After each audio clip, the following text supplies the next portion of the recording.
guest in this episode, Alexis Shotwell, is a social theorist and professor of sociology and anthropology at Carleton University who has a rare gift for addressing and expressing the incredible complexity of our current system, and also how to understand and accept our own embeddedness in it.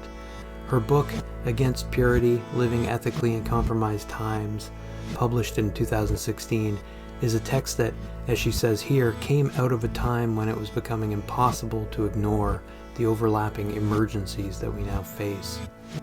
Under the global capitalist regime, she says, the pernicious impacts of acceleration and extraction tend to need to be invisibilized in order for the system to keep going unopposed. But how do we explain, then, why the political reaction to these disastrous effects doesn't turn into more mass dissent and a greater sense of shared vulnerability? Shotwell says that a doctrine of purism or purity politics turns us against each other, cultivating and asserting one's own individual purity against these unsettling feelings of contamination. Whether we acknowledge it or not, the unjust system we inhabit implicates us because we are these eating, excreting bodies, to use a phrase from Against Purity. And if we aren't sure how to implicate the system effectively, it's because available practices of self-purification and detoxing only give us the comfortable feeling of being innocent ourselves. Alexis's work is radical, inventive, and maybe most of all deeply feminist, in the sense that Angela Davis gives us in her recent conversation with Astra Taylor for Haymarket Books. Davis says that, quote, feminism troubles our neat analyses. It makes us deal with a messy world. It makes us recognize social realities that don't always reflect the neatness of our analytic categories, and that we have to be willing to try to begin to approximate the messiness of social reality. This question of how to engage with the messiness of our situation is how we begin our conversation here. The thing about the questions I have for you is that they really come out of your willingness to dwell with the messiness of these problems. So the questions themselves, I apologize if they are kind of a little bit scrambled at times, but I've tried to refine them down a little bit and make them come out of, as I say, an engagement with what you've written. Thanks so much for being here. It sounds perfect, yeah. Cool. Because I also haven't prepared anything in particular, and so we can dwell with the messiness together. Cool.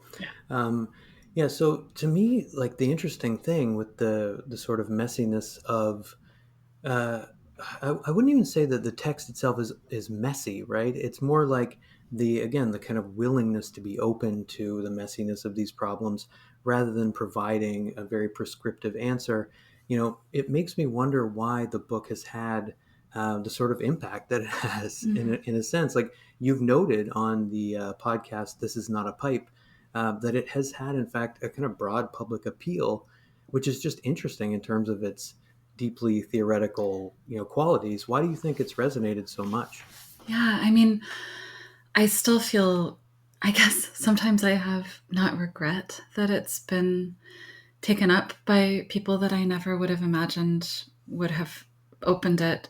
I never have regret about that, but I do have regret that when I wrote it, I didn't imagine that, because I think of it as a book that's participating in a particular kind of side of the room conversation inside academia. And so I guess what I would say is, I think the book came out at this particular moment where everyone was really thinking through some of the beginnings of what now is becoming really just impossible to not think about, right? So the book came out at the end of 2016. So in the US, there were all these people reckoning with what it meant to have Trump coming into office. There were sort of suddenly an increasing conversation about the fact of climate change, and beginning to be, they're just not beginning, right? All of these conversations have been happening, but more and more people were sort of caring really deeply about things like climate change or recycling or water or realizing that there wasn't a way that they individually or personally could fix these enormous problems. So I think something just happened around that moment where it was, certainly that's why I wrote the book, and I wrote it way faster than I've written other things. So it felt like urgent, or these things were available to me. And it was really lovely to see that the questions feel urgent and available to people. And I think I would say the thing that people ask me most often, like all of the non-academics who read the book, the first thing they say is, have you considered writing a version of this book, but not an academic one?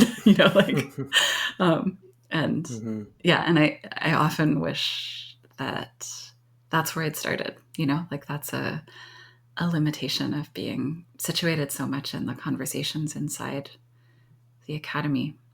Mm-hmm.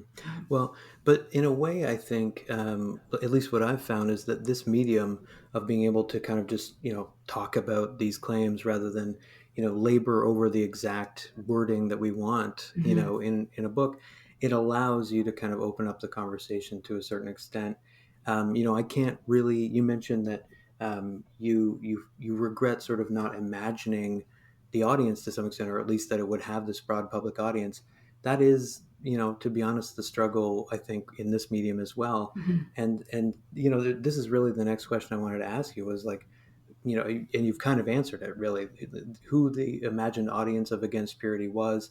But the kind of follow up to that for me is this question of which audience you think needs the book the most. Mm-hmm. Like, who stands the most to gain from integrating its insights around, purity moves, as you call them, or the, Mm-hmm. politics of purity into their own practices. Yeah, so I still care about academics. I think academics are people, real people who have real politics and can do things.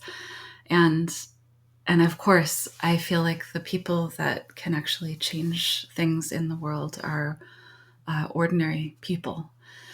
And so that means people who don't see themselves as engaging in a simply intellectual project, but people who are engaging in an intellectual project out of their care for the world. So I think certainly I'm always really interested in people who don't think of themselves as philosophers, but who are doing philosophy. People who don't think of themselves as scholars, but they're doing rich scholarly work. And so part of the people that I have encountered now who are reading the book and who I really love being in conversation with are all of the people who are not, they're not trying to be in a particular narrow conversation. They're trying to be in a big conversation about things that matter to them.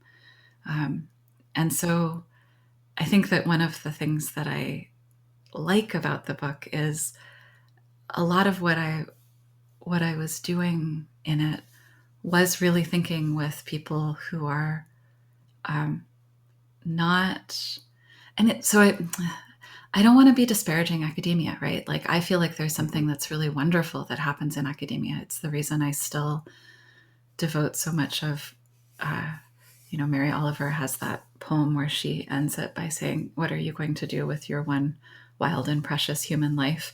And I'm like giving a lot of my one wild and precious human life to being part of a university community. And I don't think that's nothing, right? Like I would never disparage it, actually.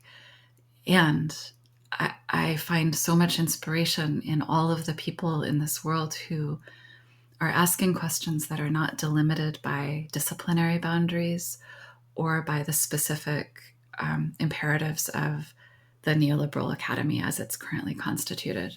So those are people like my friend Jim, who I write about and had a conversation with, that's really trying to show how just like walking and talking with Jim is really the basis of what I think about as cultivating an ethical noticing practice of being in the world. And Jim is like, he's a brilliant poet. He is a teacher of writing at the college level in California.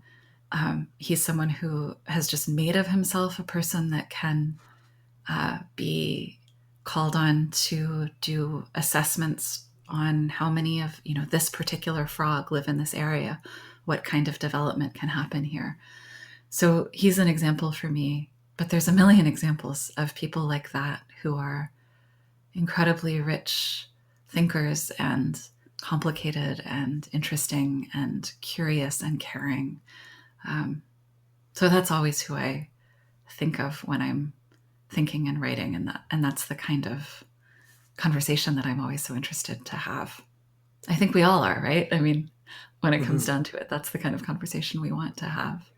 Yeah, Sheena Wilson in her podcast for Just Powers talks about wanting to have like new love affairs. And that scene that you describe of walking with Jim, the figure of Jim really reminded me of Susan Orlean's book, The Orchid Thief, and walking with this orchid thief and sort of seeing the world through his eyes. And the kind of the main thrust of that book is this desire that she has to occupy that position of being passionate, deeply passionate about something, right? Yeah. And being open to the intensification of like the impossibility of persistence for all of us, like being up to that kind of challenge in some vital way, I think. But that's a really complex thing for people, and I have a lot of questions about communication strategies, basically, and how you move people to a place where they can, dwell with the complexity of the current moment and the ways in which they are implicated in relations of suffering, right? Mm-hmm. Um, I think you're trying persistently throughout the book, you're trying to resist what Julie Guffman calls problem closure and Yeah. these closure narratives. I wonder to what extent you think these closure narratives are maybe peculiar to capitalism. Mm-hmm. How do you see the end of history argument, for example, of Francis Fukuyama Mm-hmm. playing out in relationship to this intensified sense that the future is not stable, that Yeah. capitalist states are kind of being brought to their knees by this pandemic, and in the future, certainly the effects of climate change, and beyond that, in the present, when you look to California and Oregon. Yeah. Yeah, I mean, so that idea that Julie Guthman has of problem closure, I continue to feel is just so brilliant, and I want more people to have it in their theoretical toolbox or their toolbox for understanding the world. So maybe I'll take just 1 second to say what I think is so cool about it. So because it hooks in to really like interesting whole set of questions about how the tools we have to measure or perceive the world shape the kind of perception or measurement we make. So problem closure is both what you're talking about in that sense of if we have this narrative of history and this way of understanding how the world is developing, we can close off the possibility of unexpected solutions. And it's also this sense that if you're, I mean, if you're a hammer, everything you look at looks like a nail. But it's that if you're measuring temperature and the temperature, measurement tool you have is what you have, you're not measuring light, right? So there's these ways that the tools we have to understand the world shape the kind of understanding we have. And that can delimit or constrict the possible space of how we think about what should happen. So all sorts of binary thinking turns out to be a form of problem closure. And I think I was, reading a friend's social media world, and they were quoting someone who was saying, look out for the moments where people ask you to choose whether you would go back in time and kill baby Hitler, because what that's actually asking is, will you go back and kill a baby? Pick something that's not baby killing. And as soon as I read it, I was like, yeah, that's so interesting. Like, we're offered really bad choices that also end up doing exactly this thing that I'm very worried about in the book and in my life, which is also assuming that if you kill Hitler, Nazism doesn't happen, right? So as soon as you have a simple narrative that's like, these great or evil men do things, you shut down also the possibility for asking, how could we have a different world, right? So how could we have an open future? So having a sense of the problems that we're facing as complicated, interconnected, and open means that we can begin to also loosen our sense that we personally have to be perfect, that we individually have to solve everything, and that if we personally mess up, we can never be helpful again. So there's all these layers of problem closure.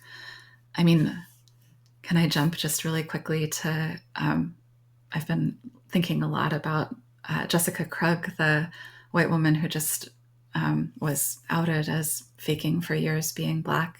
Have you heard about her case? I have. Yeah. In all of these ways, there's these. It's another form of problem closure to say the only people who can do good, meaningful work fighting racism are people who are racialized, right?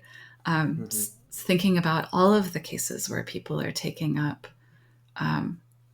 identifications and subjectivities that are not collectively held, acknowledged to be theirs, we can see this happening, right? So Andrea Smith, didn't have to claim Cherokee identity in order to do really beautiful, important work for and with Indigenous women and for and with Indigenous feminism. So there's this quality of how do we access forms of subjectivity and forms of practice, political practice, that bend our world toward collective flourishing without pretending that we don't inherit and carry the actual histories and complicities that we do. So it's, we can really shift that, and we can say, we don't have to lie about who we are in order to say, I want to fight. I want to fight who I am, actually. We don't have to lie about being implicated in climate change in order to say, I want to fight climate change. We don't have to be innocent. I mean, there's some other things I could say about trauma, but I'm taking us in but you read the book, so you know that this is actually just a thing that I do. Take us in weird little directions. But, and I'm thinking about, the section of the book on forgetting, and how you say in that section that in context, or I'm quoting you, in context organized by a socially sanctioned forgetting, all of us will have to acquire memories of events and relations that we did not ourselves experience, right? Mm-hmm. So it's not necessary to present oneself to occupy the place of, the descendants of that trauma, right? In order to engage with it, right? Like as you say, we will all have to acquire memories of events that we don't have direct access to.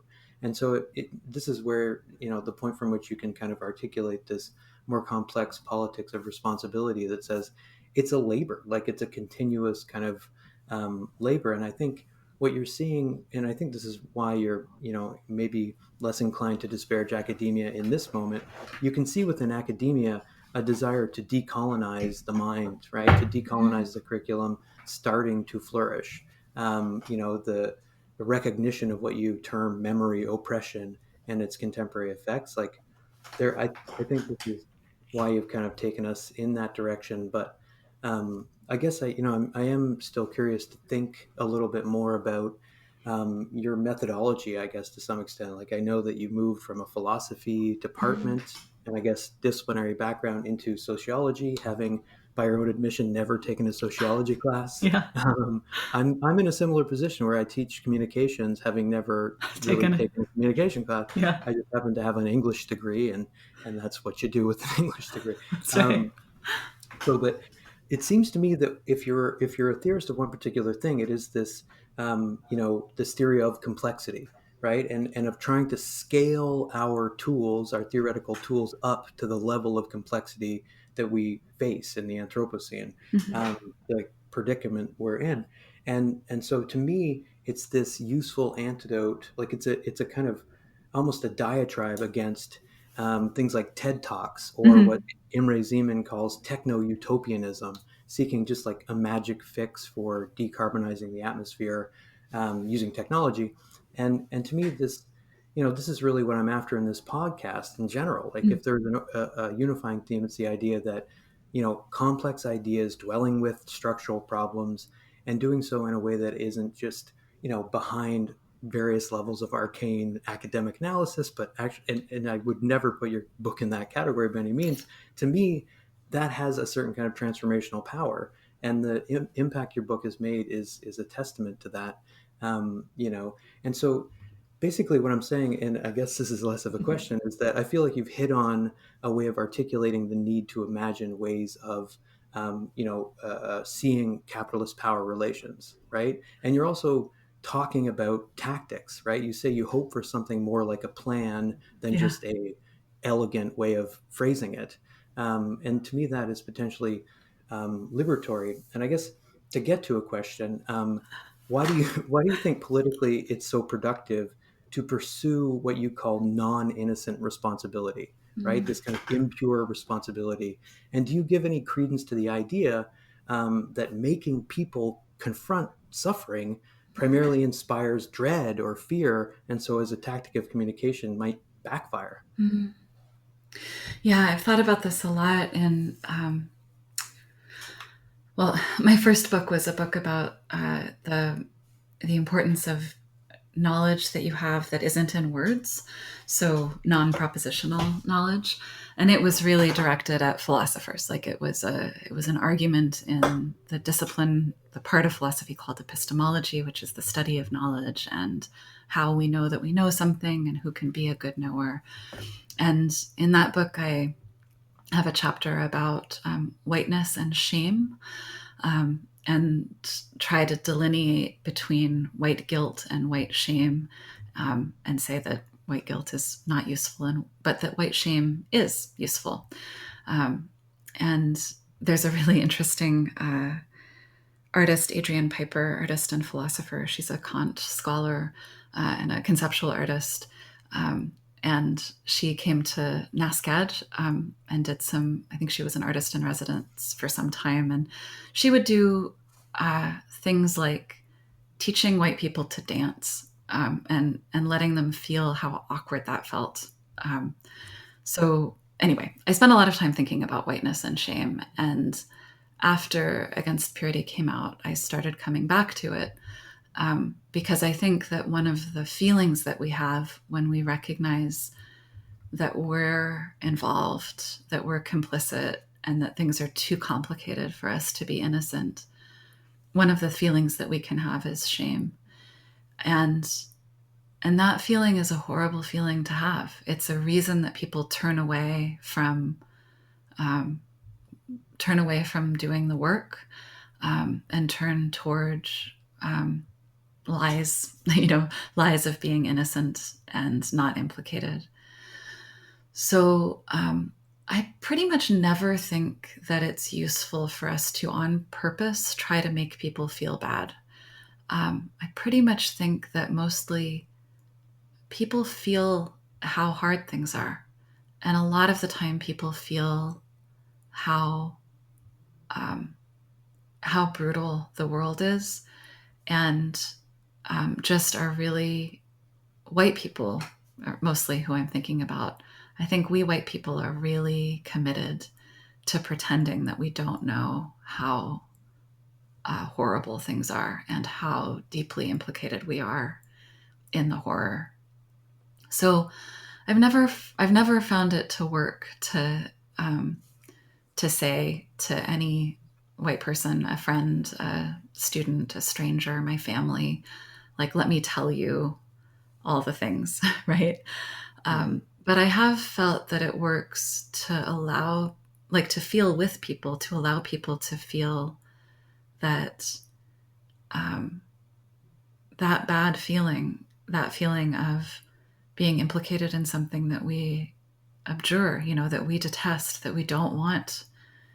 We don't want a world where people are poisoned by the by the things that are making our phone. Like, we don't want people burning alive in factories because the doors were closed and locked so that they wouldn't go take a smoke break. Like, we don't want prisoners drowning because the storm, the hurricane came and no one let them out of their cell. Like, no one actually, psychopaths, or however we're going to non-stigmatizingly say, people who are like very far gone into inability to be in the world. There are some horrible people, right, who want 4chan trolls, sure. Yeah, death Yeah. and destruction. But most ordinary people, when they see these things and they feel like, I can't do anything about that, the feeling they're feeling is, I wish I could do something about that. And if they could, they would. So that tuning in to, like, let's look together at how this is awful, and let's start there, routinely feels doable to me, and better. And then it's like you start there, and then other things happen, and things are surprising. So I feel like it's never easy to feel how hard everything is, but it's always better. It's always better than the alternative, because people aren't, we're not stupid. We don't not know things. It's just we often don't know how to do anything to help. Yeah, and you put it beautifully in the book when you say we don't just have a knowledge problem, right? And you kind of gesture to it when you said it's more about an unwillingness, right? We have, as you say, a habit of being problem, and elaborate by saying, like, the problem of whiteness is a problem of what we expect. This constant externalizing of where threats to the good life emerge from.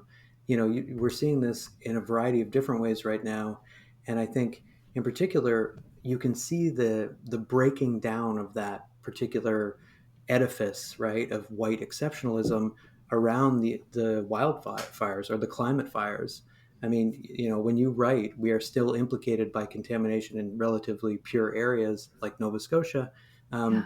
I started thinking about how the traces of these wildfires are visible in Quebec, Mm-hmm. and suddenly you have the permeation of these imaginary and political boundaries by the visible death of the landscape breaking through borders. Um, I guess the question for me is so if we are at this moment where there's pretty general disgust at the level of dismissiveness with which Trump treats the reality that these are climate fires, Mm-hmm. how do we co-constitute the kind of politics that are going to move us past more purely gestural individual forms of basically like virtue signaling. Mm-hmm. And I asked that question about virtue signaling because I think there is this kind of stigma placed, especially on people on the left, that they are supposedly just sanctimonious and Mm-hmm. invested in the beauty of the environment in some kind of superficial way. Do you think this is an indirect celebration of a certain kind of social capital that comes from having like a no fucks given persona? Mm-hmm. Like, is it risky in today's atmosphere to lean into the language of feeling, or do you kind of dive right in? Mm. I need to think about that more.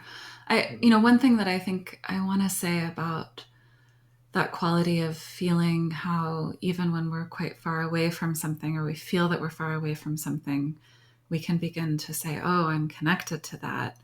Mm-hmm. I the the book that I'm working on right now is called Claiming Bad Kin, and it's about how white people can claim um, our own uh, position in relation to histories of racism and colonialism, and how white people right now benefit from white supremacism and colonialism.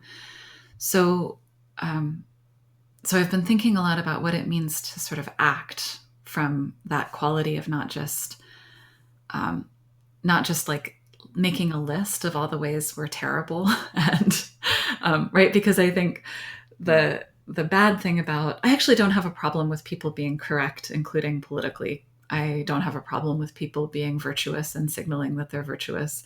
But the whole reason to be correct or to signal virtue is to be a good friend and a good comrade and a good person. Um, like I think a lot about the ways that Aristotle thought we need to have friends, and what our friends can do for us is become our best versions of ourselves. And the way that they do that is by being the best version of themselves, by modeling that, and by calling us in when we are not living up to what we could be.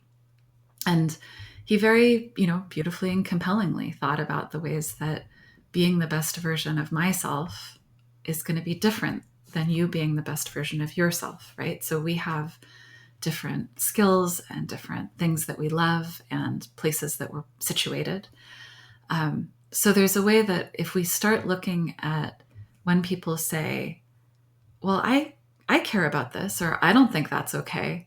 If we start thinking of that as not a criticism of us, but Mm-hmm. instead an invitation to virtue in Aristotle's sense, an invitation to excellence, then we can say, I too, I want to be excellent, and I want to be excellent to other people. I want us to be excellent to each other.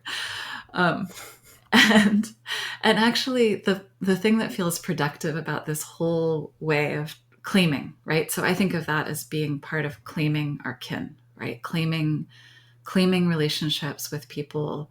Like, I want my friends, if I mess up, I want them to say, Alexis, I don't think you're manifesting the best version of yourself, right? Or, so no, I think you said a racist thing. Like, I feel like that when someone tells us that, it should be an occasion for gratitude. Like, especially if it's like a person of color giving us the time to be like, you said a racist thing on Facebook, right?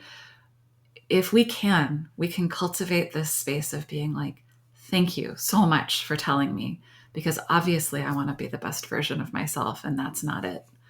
Mm-hmm.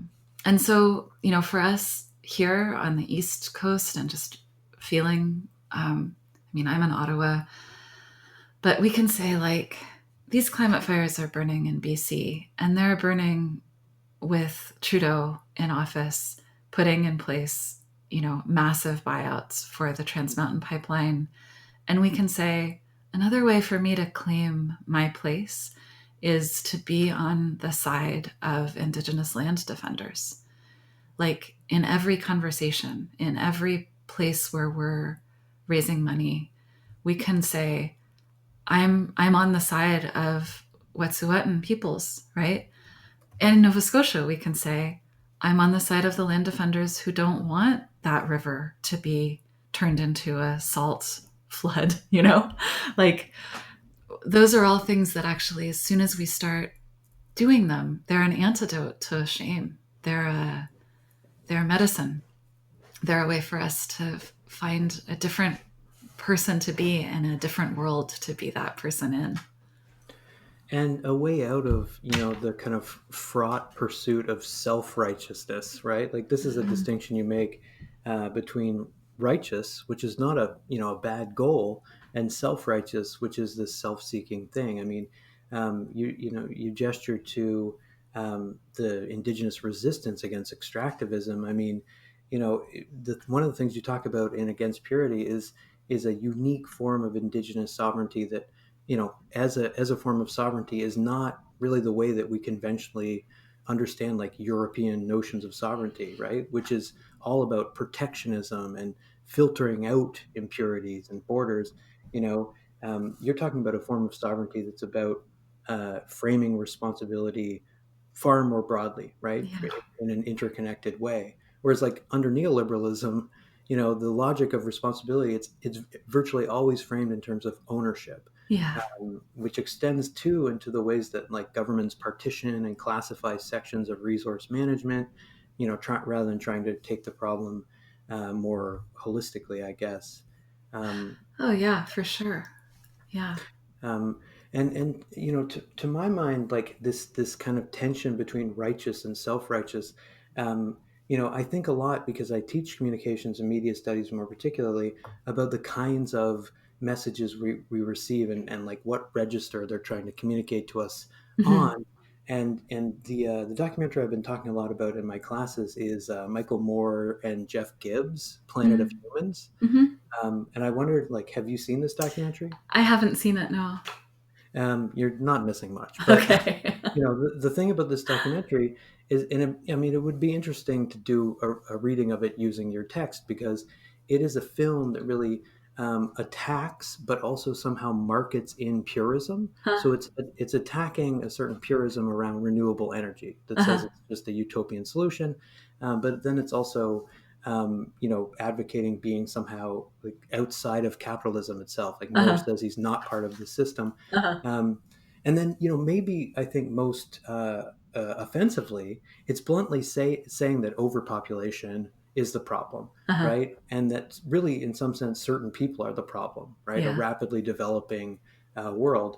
And so, like, to me, this made me immediately think of the section of your book where you're talking about how less suffering is a moving target, Yeah. and that often raises more questions than it answers. Like, the question is never asked, like, less suffering for whom? Whose suffering are we trying to mitigate, and how is suffering measured? I think, like, how do we understand, the kind of hegemonic forms of suffering, almost like whose suffering is considered to be legitimate, and how environmental racism and the kind of invisibilizing of these industrial effects, and even how we get energy, is sort of like masked basically from the public's view. Like, how do we break through those kinds of walls and start to define suffering differently? Yeah, I mean, and so much of that comes down to the question of whose side we're on, and the Hmm. the question of how much of the world is on the side of, I mean, the military and enormous corporations, right? Hmm. So when we start looking at the purity arguments, and when we start looking at the purity arguments, the eugenicist purity arguments, and the rise of eco-fascism, one of the things that we see immediately is that no one is actually really thinking about what it would look like to hold the military accountable for their impact on the world, their environmental impact on the world, um, their uh, their production of suffering impact on the world, right? Like, there's Hmm. these really practical, direct things, and these things don't get talked about. And it's a question of scale, partially because they're too big and too enmeshed, and also too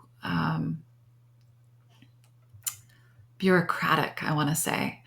So, like when I lived in Sudbury, Ontario, which is a city that's built around a nickel mine, there would really routinely be, like, there would be a sulfuric acid spill from the mine, and a klaxon would go off, and you would need to be inside during that time.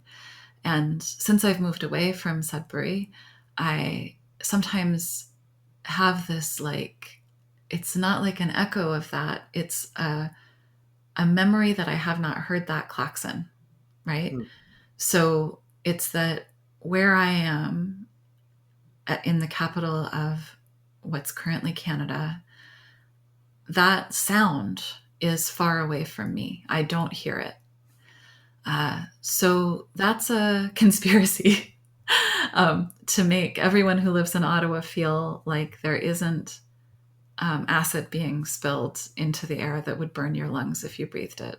Um, it like that's something that means that the best intentioned people can not know the things that are securing um, our ease and our clean streets. So how to get that into view, right? It's like it has to be really particular and granular. So it's like every time the Ontario environmental fines that would have gone into place on the company Vale, formerly Inco, the company would apply for an extension. You know, they would be like, well, it's been really complicated to get these safety standards in place. We just need a little bit more time. And every time they would get another 6 months. Right? Like they should have been paying fees and getting punished for the destruction they were wreaking on the land there. And they would just, a form would get filled out and they, you know, so these things are happening all over all the time. And so the kinds of places that we can find a connection to it, right? Like the kinds of places we can get a grip on all of that is both at this enormous scale, right? It's to be like, okay, yes, there are microplastics everywhere in the ocean. And let's look at commercial fishing line, right? Like, so let's not just look at the things that the yoga pants that individual people are wearing. Let's also look at the production of fish harvesting. Let's also look at the production of, so let's look at capitalism, basically, right? Yeah. Let's say, what happens if we change how we're understanding scale? And so some of that I think comes down to the question you're asking around how do we decide whose suffering counts and where is it? But a lot of it also comes down to stopping being willing to sacrifice things, lives, ecosystems for money. Like we actually need to have this refusal of scarcity as the basis for our life, right? Like there has to be a turn toward having this recognition of the actually like incredible abundance of our world and the incredible maldistribution of that abundance. And then we can start having a conversation about whether there's too many people, right? But we can't actually have that conversation under these conditions. Like it's not a conversation. It's a polemic that just lines up. And anytime a polemic lines up really, really well with a set of politics, we should check that. You know, we should wonder about it. That's also part of being refusing purity, actually, is being willing to ask about even things that we feel really sure about. You know, like, well, is that the case? You know, what happens if it's not? Yeah, absolutely. Like being, willing to dig a little bit deeper, be self-reflexive about, as you put it, the things that we expect, these habit of being problems, like the ability to, live without limits. It seems to me like that's one of the basic things we assume is that we can live without awareness of the limits or the need to think about, where commodities come from. The two things I definitely want to make time to talk to you about are, your recent writing on the COVID-19 pandemic and how it has, generated a mass awareness of these kinds of limits, right? The extent to which we can instrumentalize nature. But I also want to talk about the ways in which Against Purity thinks about eating in particular, and the kind of messiness of eating. So I don't know where to begin. I don't know which one to do first. Maybe eating, right? Okay, yeah, let's start with eating. The tomato example really blew me away. Like the way that you talk about eating a tomato is either, something that is this like totally reified thing that's abstracted from a supply chain, or something that actually causes us to visualize the entirety of that supply chain in all of Mm-hmm. its messiness? Um, Eating is such an exemplary case of purity politics, and that chapter was especially sharp, I think, in its critique of purism. Why do you think food is such a trap? Is it about Mm-hmm. the pleasure and the experience socially and personally that it produces? And why can't we reckon with, the reality of how complex the food system is? Like how quickly, I think too about how quickly we all succumb to the utopian rhetoric around the impossible burger and like Beyond Mm-hmm. Meat as this like technological solution to eating practices, without actually, dwelling with how we have a habit of being problem as well. Mm-hmm. Yeah, I mean, I think food's just so intimate, right? It's Mm-hmm. we take it into ourselves, it becomes us. It's also so complicated because I mean, it's everything, right? There's a certain way that we can get everything just by looking at our dinner plate. And in COVID times, this is heightened. So we, I mean, everyone I know or once they think about it for a minute, they are thinking about what it means to have people who are picking the harvest right now expected to work when they're sick, what it means to have them not be able to have dignified lives at all, but especially dignified lives for being isolated in order to keep other people well. So the sort of general thing that is happening under capitalism in general is really heightened right now, where people are like, I just want a little bit of pleasure.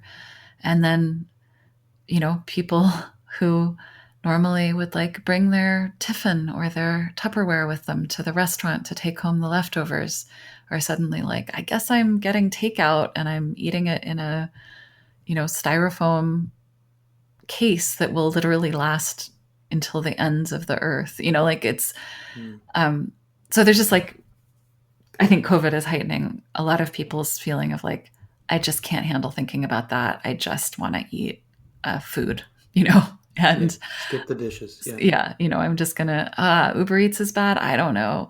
Mm-hmm. Um, Mm-hmm. so it's like, is everything bad? Just tell me one thing I can do. That's it.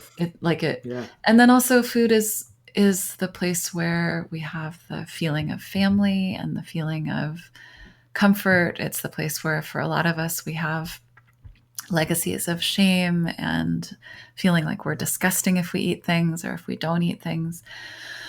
So I also feel like eating is such a good place for us to start with reconstituting our relationship with the world that supports and sustains us, so that every place where we feel that, any feeling actually, right? Like any tugs of disgust or desire or love or care or guilt, that all of those we can take as points of attachment.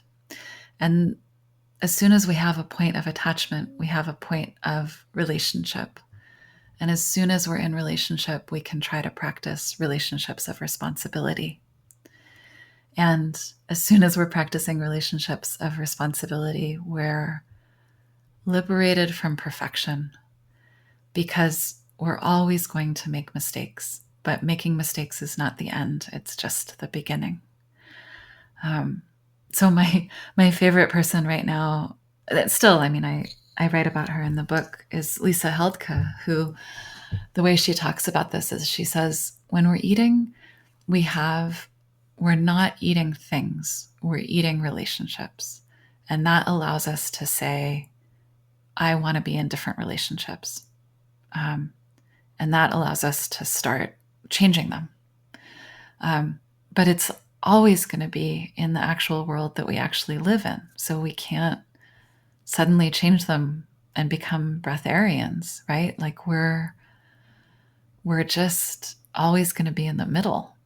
So I think, that chapter has that vibe, because I eat vegan, which is a completely ridiculous thing to do, right? Like it's impossible. It's an impossible thing to do. And I eat vegan because I took a Buddhist vow to try to be of benefit and not hurt beings. And so it's like every time I check the ingredients on something, it's not because I'm like liberated from circuits of death. It's a reminder to ask myself what relations I'm in and what I can do from where I am. And I think you don't have to have taken Buddhist vows or eat vegan to start just asking that, and then again, like not lying, you know, uh, just being honest. This is what I'm eating right now. Um, that's what's happening. Yeah, I think, this is what your book makes room for is a kind of step-by-step change that recognizes that, not everyone has sort of mastered the ability to navigate the food environment. And so we have to kind of avow our own complicity, our own entanglement in order to meet each other on common grounds, basically. Like that's the only way to generate what you call it, like not one better future, but an iteration, many futures, right? That hopefully will be progressively better for these love affairs that Sheena Wilson talks about with Mm. non-human animal life, for example.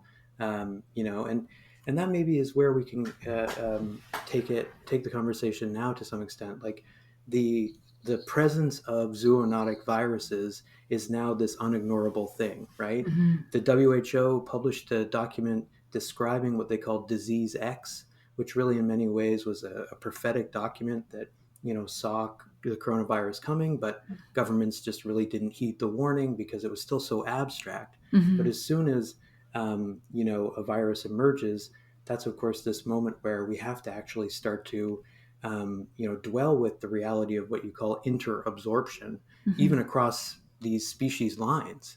And so it really breaches what you call possessive or defensive individualism until it reaches the kind of zenith of that Mm-hmm. kind of possessive individualism in the form of these populist leaders. But there was this resistance to the porousness of borders, I think, even as the coronavirus was making borders sort of irrelevant. Mm-hmm. I have some questions about the way that you write about the pandemic in your Upping the Anti article. Mm-hmm. You write about how, quote, contemporary containment strategies threaten to leave in place militarized policing structures. Mm-hmm. And that line kind of chilled me to the bone because this is something I've been thinking about. And, Yeah. it's kind of open ended. And what I wondered is, are you talking, mainly about contact tracing and like ramping up of surveillance? Or are you, it seems like you're talking about something more at the level of our very like being, our Mm. ontologies and normalized ways of being social. Could you elaborate on that? Yeah, I mean, I think this is partially because I have spent so much of my academic life doing an oral history project about the history of AIDS activism in the Canadian context. And so when I came into thinking about COVID, I was very, very primed to be thinking about it in relation to previous um, government responses to viruses.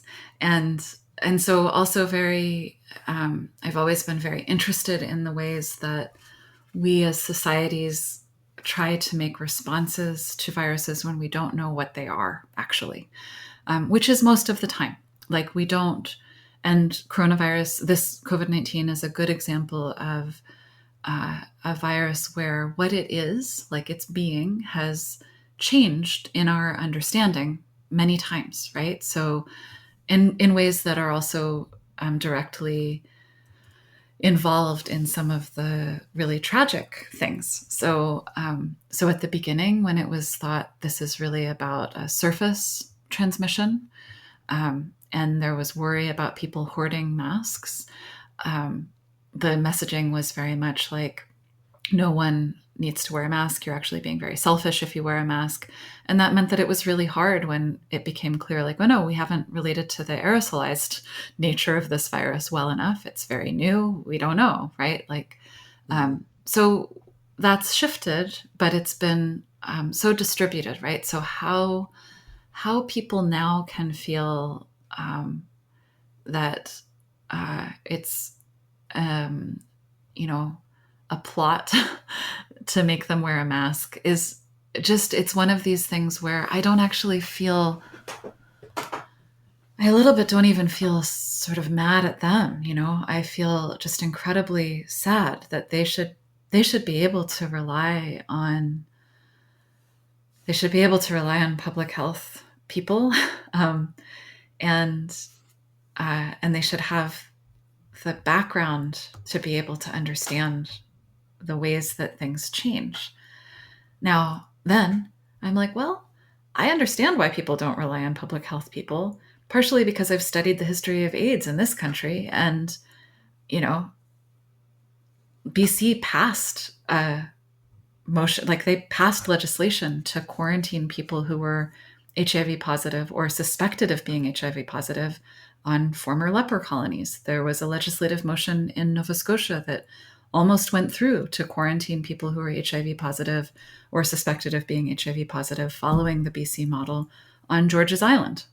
Hmm. So, you know, there's like lots of reasons to be suspicious of the ways that states and state formations move slowly and bend toward repression,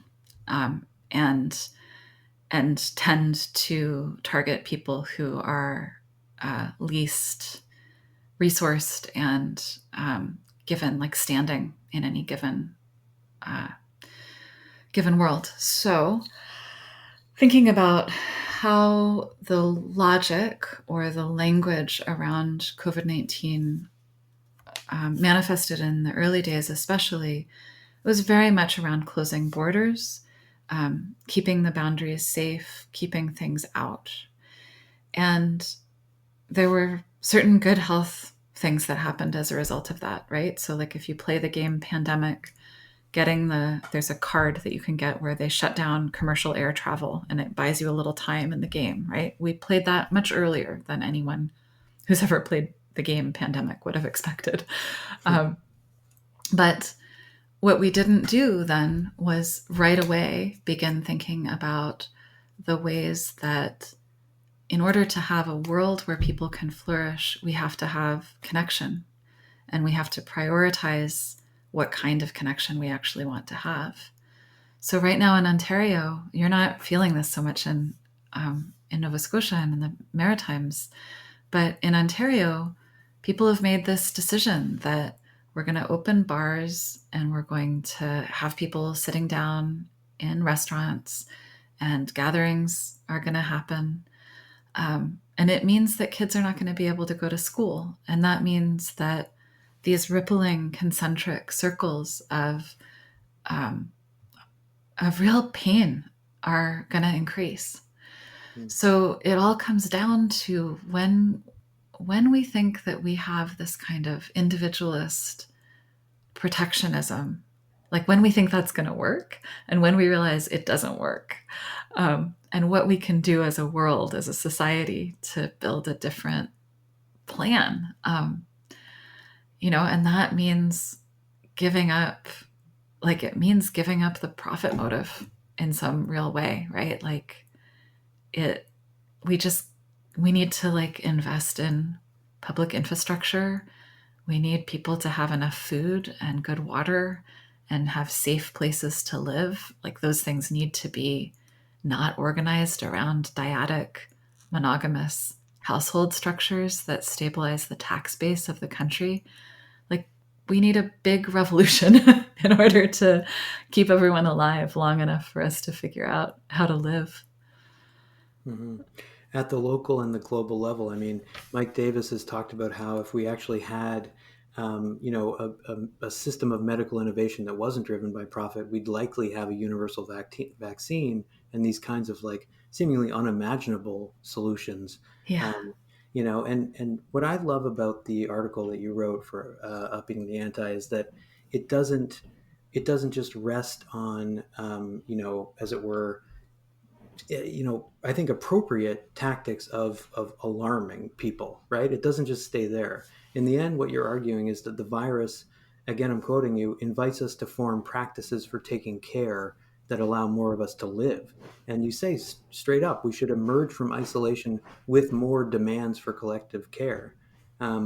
This is what I think is so valuable. And the way in which I think your writing on AIDS clearly kind of informed your thinking about COVID. It's like there's something incredibly mobilizing about speaking that language of care in Yeah. relationship to this virus. Absolutely. And, I mean, Scott, I feel like we are, right? Mm-hmm. Everyone I know is actually like, I had not understood how important it was that we have a whole society that thinks Yeah. that it's good to take care of kids. And Mm-hmm. now I do, right? And, like, I feel that more people have actually given half a thought both to people in long term care, people who are elders, people who are workers in long term care facilities, people who are early childhood workers. I feel like more people now think about what it means that, like more people now think about people who are working in grocery stores.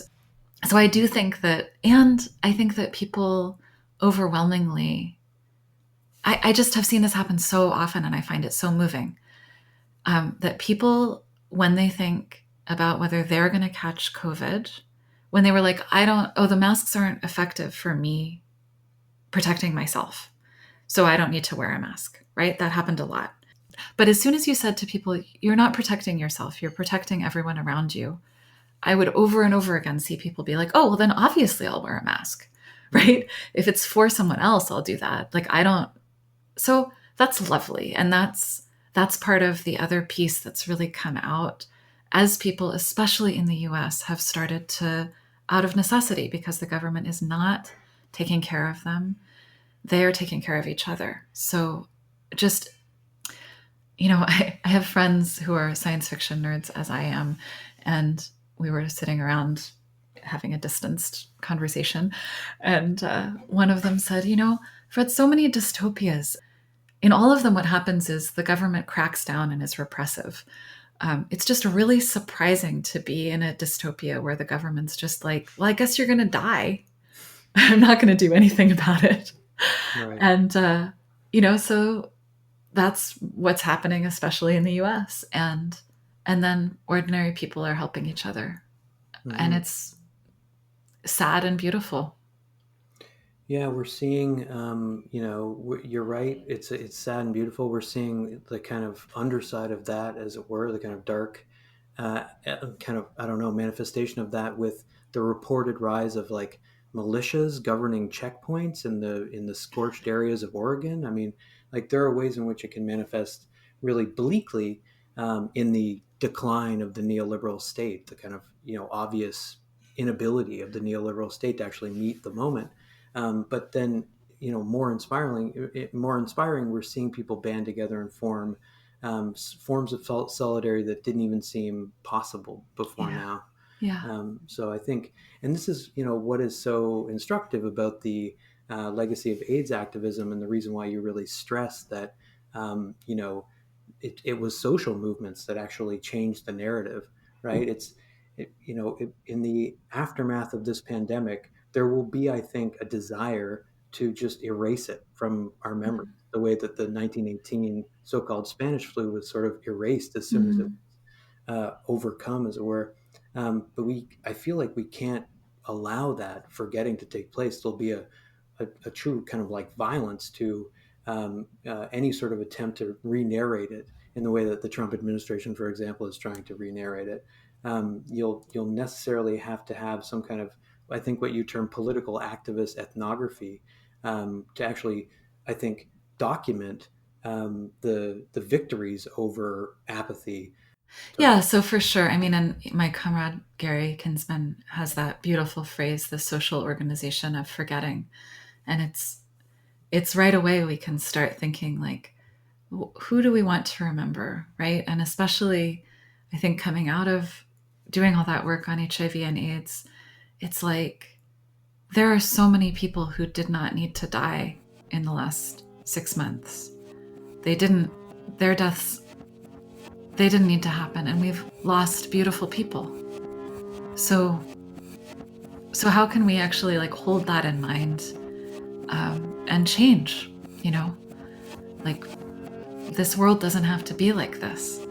Um, and how can we start thinking that through all together, like, and with all of the different things that are happening? So it's not like we get to sort of have some COVID time out from thinking about climate change and then come back and really think about climate change. It's that all of this is happening, right? It just keeps happening.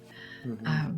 So it's that quality of really seeing where we have the connections and putting our energy there and making mistakes and starting again and trying it and making mistakes and getting tired and starting again. Wherever we find it, with what we're eating or what we're buying or how we're having a conversation or what letters we're writing or who we're speaking up for. It's that quality of like, how are we going to live in such a way that more people and ecosystems can live than might otherwise. And I feel like thinking about it that way definitely is the thing that makes me still able to sort of like get up in the morning and not just feel despair and exhaustion. Yeah, and this is really, fundamentally why I wanted to talk to you, is this way in which, you make it clear that you are trying to combat what you call a purity politics of despair. You're clearly trying to think toward a way to overcome that feeling of being overwhelmed by what you call the tangle of entanglement. And so it's been lovely to talk to you. Oh, well, it's been just a thorough pleasure. Thank you so much.